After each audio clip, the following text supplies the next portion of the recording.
क्या आपने कभी रात को सच में सुना है?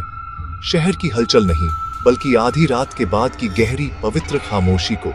उस शांति में रात बोलती है, चरमराने, सरसराहट और फुसफुसाहट की एक सिम्फनी जो हमारे सबसे पुराने डर पर खेलती है। घर सेटल होता है, लकड़ी कराहती है, प्लास्टर चटकता है। दिन में ये खो जाते हैं, रात में ये बरहट जाते हैं। हर आवाज एक जानबूझकर की गई घटना लगती है।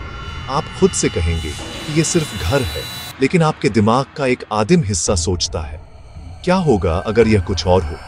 जब आवाजें समझ से बाहर हो जाती हैं, एक हल्की खरोंच, एक लयबद्ध टैप, आपकी कल्पना हावी हो जाती है, शोर को अनदेखी उपस्थिति में बदल देती है। हर चरमराहट एक पदचाप बन जाती है, हवा की हर आहट एक फुसफुसाहट। अंधेरा जीवित महसूस होता है और आप अब कंट्रोल में नहीं हैं। बिस्तर पर अकेले आपको एहसास होता है, रात की भाषा एक भयानक याद दिलाती है कि आप कभी अकेले नहीं होते। सबसे परेशान करने वाली आवाजें हमारे अपने घरों से आती हैं, ऐसी जगहें जिन्हें सुरक्षित माना जाता है, अब अंधेरे से बदल गई हैं। दादाजी की घड़ी की घंटी दिन में सुकून देने वाली, रात में अशुभ हो जाती है। पाइपों की गड़गड़ाहट एक कर्कश फुसफुसाहट में बदल जाती है। बॉयलर रूम से अचानक एक तेज आवाज, ऊपर से एक तेज चरमराहट। आपका तर्क संगत दिमाग स्पष्टीकरण देता है, लेकिन डर बना रहता है। घर जीवित महसूस होता है, उसकी आवाजें अब भयावह हैं।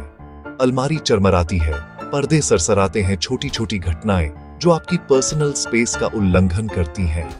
आप चुपचाप लेटे रहते हैं, दिल जोर से धड़कता है, अगली आवाज का इंतजार करते हैं।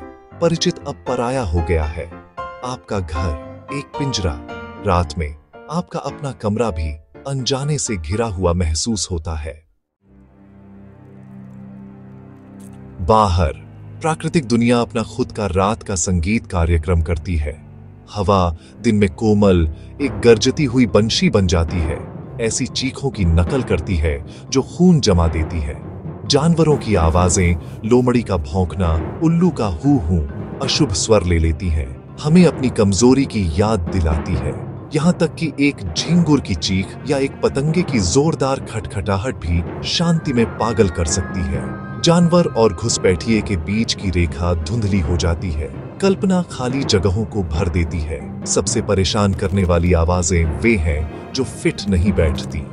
एक भारी सरसराहट, एक जानबूझकर की गई खटखटाहट, कुछ देखने का संकेत देती है, बस नजर से दूर। बाहर का अंधेरा अब खाली नहीं है, यह एक ऐसा पर्दा है जो इरादों को छुपाता है, जिससे आप केवल डर सकते हैं। सबसे परेशान करने वाली रात की आवाजें इंसानों की होती है। अजीब, अनदेखी करना असंभव। एक बच्चे का रोना जहां कोई बच्चा नहीं है, हवा में एक म्यूजिक बॉक्स, एक खाली कमरे से हंसी, ये तर्क को दरकिनार करते हैं और हमारे दिल पर वार करते हैं। बाहर बजरी पर कदमों की आवाज, धीमी और जानबूझकर, फिर खामोशी, कोई या कुछ बस आपके दरवाजे के ठीक बाहर। इससे भी बुरा तब होता है जब आवाज अंदर होती है, कोने से एक फुसफुसाहट, एक दरवाजा चरमरा कर खुलता है जब आप जानते हैं कि आप अकेले हैं। ये आवाजें इरादे, उद्देश्य वाली उपस्थिति का संकेत देती हैं। हवा का मतलब विलाप करना नहीं है, लेकिन एक पदचाप या हंसी सचेत होती है। रात के सन्नाटे में हर इंसान की आवाज एक व्यक्तिगत घुसपैठ बन जाती है, आपकी वास्तविकता का उल्लंघन। इन आवाजों के पीछे का अज्ञात इरादा ही सबसे ज्यादा डराता है। रात के डर में एक विरोधाभास है। कभी कभी खामोशी आवाज से ज्यादा डरावनी होती है। आप एक लगातार खटखटाहट पर ध्यान केंद्रित करते हैं, फिर अचानक यह रुक जाती है। उसके बाद की खामोशी भारी, उम्मीद भरी और बहराह कर देने वाली होती है। अब कुछ भी संभव है। क्या यह करीब आ गया है? क्या यह आपके साथ कमरे में है? आवाज की अनुपस्थिति एक उपस्थिति बन जाती है, एक खामोश, चौकस इकाई। आपका दिल जोर से धड़कता है, आपकी कल्पना बेकाबू हो जाती है। खामोशी से आने वाले आदिम डर के खिलाफ तर्क शक्तिहीन है।